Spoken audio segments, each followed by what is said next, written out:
Você ouve a voz de Deus? Sim. Como que é ouvir a voz de Deus? É transformador.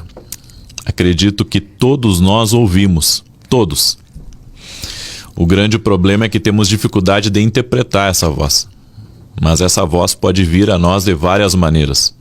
Por exemplo, nesse livro eu falo de 22 formas que Deus usa para falar conosco. Só que 22 formas não está limitando as maneiras que Deus usa para se comunicar. Deus usou minha filha para falar comigo. Deus usa circunstâncias do nosso dia a dia.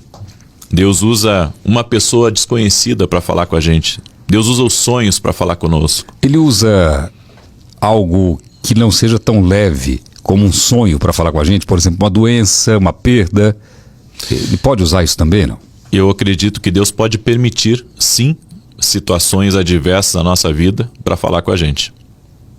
Eu acredito. Você sabe que eu vi uma entrevista sua, assisti uma entrevista sua, e logo no começo eu fiquei impactado porque foi uma coisa que aconteceu comigo também. E eu sempre disse, com acontecimentos assim, adversos e pesados que teve na minha vida, não de muito tempo atrás, que Deus queria falar comigo. Mas voltando mais ainda no tempo, exatamente na idade que aconteceu com você, quando você tinha 14 anos, Sim. Aconteceu o que com você? O pessoal saber, depois eu vou contar o que aconteceu comigo. Quando você tinha 14 anos, o que aconteceu com você? Eu não conhecia Deus, minha família não era uma família religiosa. Por um tempo a gente foi, depois acabou se afastando, não éramos cristãos evangélicos e tínhamos aquela fé em Deus, mas aquela fé distante. E uma determinada noite, isso já acontecia comigo frequente no sentido de ter aquela famosa paralisia do sono, que tem muitas explicações sobre isso. Eu acredito que existe a parte natural, mas existe também a parte espiritual. Só que nessa noite aconteceu algo diferente comigo. Nessa noite, quando abri meus olhos, até é uma coisa assim um pouco complicada de nós falar abertamente para as pessoas, porque tem gente que não acredita no espiritual e não acredita também na agressão espiritual.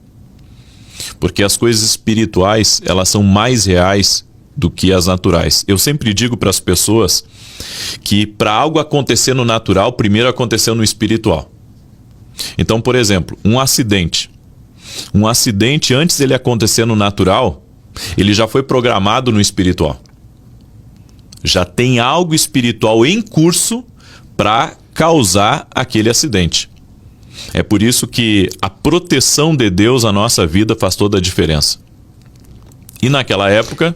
Que é o famoso anjo da guarda, que o pessoal diz também, o anjo da guarda salvou, tem mais ou menos isso, tem a proteção de Deus, a proteção dos anjos, é isso? Sim, Deus usa os anjos também, Deus intervém de uma forma sobrenatural na nossa vida para nos dar livramento e para desfazer. O Salmos 91, que é um salmo que eu gosto muito, eu oro muito, no Salmo 91 fala ali sobre o laço do passarinheiro. O que é o laço do passarinheiro? É uma armadilha. No espiritual, quando algo aconteceu no natural, primeiro foi programado. Tudo que acontece no natural já foi programado no espiritual. Então já existe toda uma estrutura espiritual para causar aquilo. Mas são só coisas ruins ou coisas boas também? Também. Deus também usa programações. Promessas de Deus são programações.